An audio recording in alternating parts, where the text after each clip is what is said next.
There's a lot of videos online about the second generation Viper, and they all cover how the car looks, how it drives, and what the mechanical makeup is. But I want to go over past values of this car and potential future values by looking at the production numbers, looking at current sales, and by comparing it to similar car markets. I'm focusing on the GTS specifically, and I'll be comparing it to the 4th generation Toyota Supra Twin Turbo and the D Tomaso Pantera. Both have very similar production numbers to the GTS, which I'll show you in a little. And the Supra I chose because it's an iconic 90s car like the Viper, and the Pantera is just another beautifully designed classic American collector with a strong enthusiast community. After my analysis, it becomes clear that the second generation Viper is undervalued.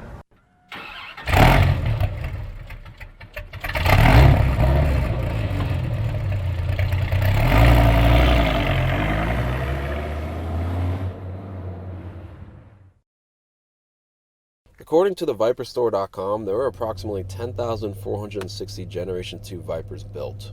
Approximately 3,626 of those were Viper RT10s, which are the target top styles, and the original MSRP was $58,600. 6,834 of those were Viper GTSs, which had an original value of around $69,000, but it changed through the years, and the inflation-adjusted price for that is $114,000. And this number is important because I'll compare it to present sales values later to see how much it appreciated or depreciated. Then there were the ACR versions and the GT2 commemorative editions, but these are already rare and more valuable, so I won't talk about these as much. I'm focusing on this GTS model because this is the one I have for the video, but I also think that just based on production numbers, it's the most recognizable Viper from this generation, and it's basically the one that people think of when they think of Vipers. So just 6,834 of these were produced. To put that into perspective, Chevrolet produced about 27,000 Corvettes in 2014 alone. And this 6,834 number is with the assumption that none were totaled, but as everyone knows, many were. Some say it's because the early models didn't have ABS, but it could have to do with the car just being way too powerful for its time. I used the 2021 adjusted price of $114,000 to calculate the present value of the Viper.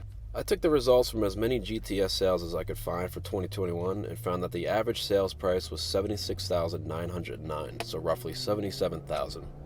Compared to the original prices of $69,000, the value of $77,000 looks like a 12% gain. But when we consider the inflation-adjusted price of $114,500 and current value of $77,000, we see a loss of about 32.5%. This might look like a case against collector status, but if you follow traders like Howard Lindzen, you would follow the momentum up on this car. And we should also take a look at this 32.5% loss and compare it to another car market to get a different perspective. The first car I'll be comparing it to, like I said before, is the 4th generation Toyota Supra. I picked the Supra because, like the GTS Viper, it's an iconic 90s era car, but way more importantly is that they have a very similar amount produced. The 4th generation Supra was made between 93 and 98 and came either naturally aspirated or with a twin turbo.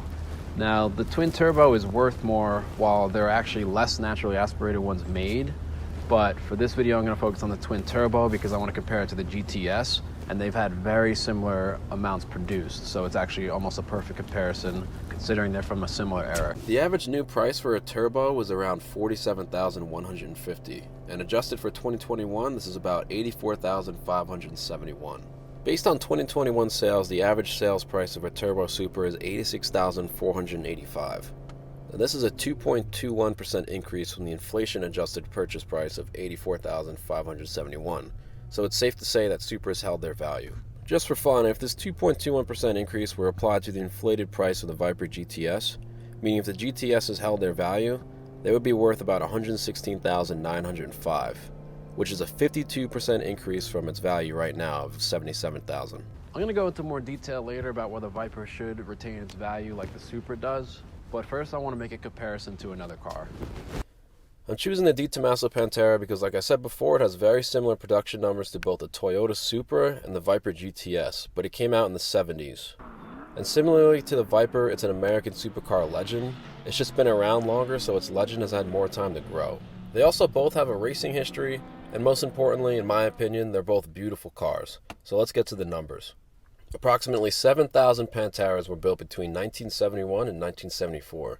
They came as a base model or as a GTS. And I excluded the models after 74 because they're much more rare. The average purchase price from 1971 to 1974 was approximately $9,532. Adjusting for inflation, this would be about $63,000 today for the base model or the GTS. Now, based on 2021 sales, of which there are many, the average sales price of the base model Pantera is about $101,173. And this is a 60% increase from the inflation-adjusted price of $63,000. And the average purchase price of a GTS in 2021 is $139,000, which is 120% above the inflation-adjusted price. This Pantera here actually sold for $143,000 in October at Mecum Auction. So just as an experiment, if we applied these percentage gains to the Viper GTS, the 60% increase, as seen with the base model Pantera, would mean a value of $183,200 for the Viper GTS. And a 120% increase would mean a value of $251,000 for the Viper. It did take the Pantera 50 years to gain this value, and we're about 25 years into the Generation 2 Viper. So if the Viper appreciated like the Pantera did, then this would be the value in another 25 years. Based on the hard numbers, the Viper looks undervalued, and this is assuming all other things are equal and that cultural status has no effect. But I think in the coming years, the Viper is going to continue to grow as a legend, and it's going to be more and more desirable as years go on. According to the Hagerty's bull market list of 2020, the GTS was at the top of the trend. A reason for this trend is that people who grew up idolizing certain cars are now able to afford them. The class of 1999 is now 41, so those with money can now afford their dream cars. This happened in the early 2000s with muscle cars. It's surprising that the GTS still averages in the $70,000 range. Every time I've taken this out to film, someone comments on it.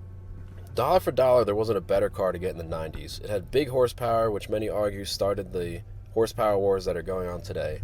It had high torque, poster car status, and a timeless design as a throwback to Carroll Shelby's AC Cobra. It also won a few Le Mans races.